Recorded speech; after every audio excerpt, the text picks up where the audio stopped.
Eits, tunggu dulu. Nah, sebelum kita masuk ke videonya, terlebih dahulu saya akan memperkenalkan orang-orang yang berperan dalam video ini. Yang pertama, saya sendiri, Oscar Randa. Dan yang kedua, ada Nengsi Sri Rahayu Putri. Kami merupakan mahasiswa Universitas Negeri Padang Prodi Sastra Indonesia. Ini merupakan tugas perkuliahan mata kuliah pengantar ilmu jurnalistik yang dibimbing oleh Bapak Ermanto. Nah, mau tahu bagaimana videonya? Selamat menyaksikan. Assalamualaikum warahmatullahi wabarakatuh.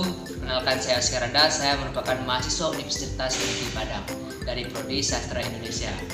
Nah, kawan-kawan, pada video kali ini saya akan membahas tentang sejarah perkembangan pers nasional pada masa Orde Baru atau masa Reformasi.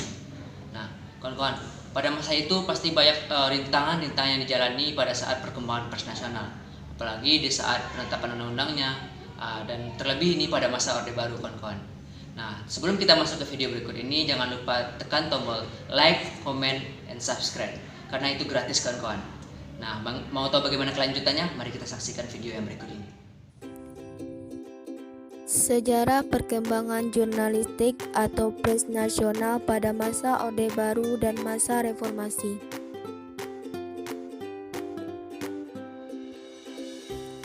Jurnalistik atau pers nasional pada masa Orde Baru. Setelah PKI ditumbangkan oleh Abdi dan Rakyat dan pemerintahan Orde Baru berdiri, maka kehidupan pers nasional dengan pelan-pelan mulai bangkit.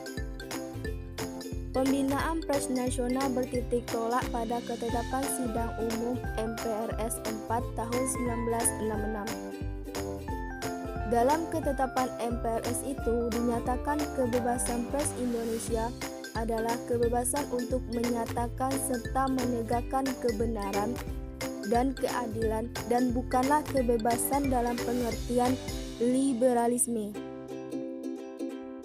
Kebebasan pers berhubungan dengan keharusan adanya pertanggungjawaban.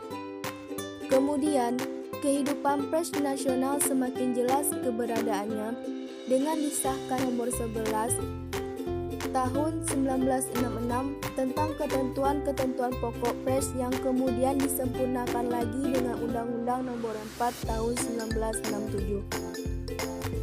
Kemudian, Orde Baru dibawa kepemimpinan Presiden Soeharto untuk memacu perkembangan pers nasional secara fundamental, lebih jauh diwujudkan dengan Undang-Undang Nomor 21 Tahun 1982 sebagai penyempurnaan Undang-Undang Nomor 11 Tahun 1966. Baru, kehidupan pers nasional berkembang semakin maju sesuai dengan perkembangan ilmu pengetahuan dan teknologi, serta pengembangan masyarakat, bangsa, dan negara Indonesia.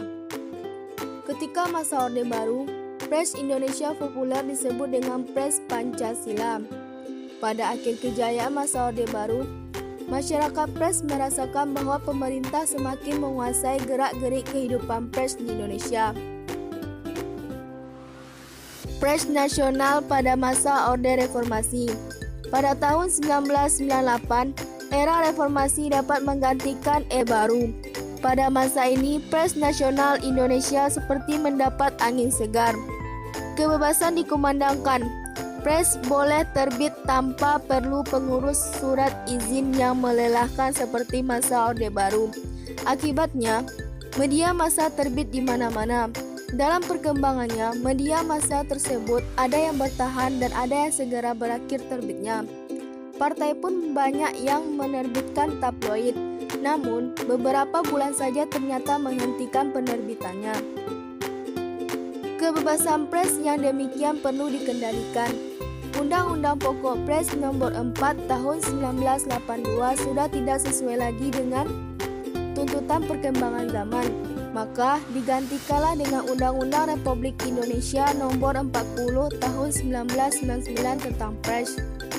Undang-Undang Pers Nomor 40 Tahun 99 ini terdiri 10 bab dan 21 pasal, disahkan oleh Presiden Republik Indonesia B.J. Habibie pada tanggal 23 September 1999.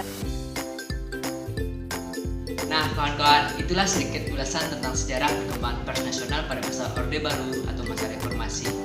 Nah, ternyata sangat menarik sekali kalau kita membahas tentang pers nasional ini kawan-kawan.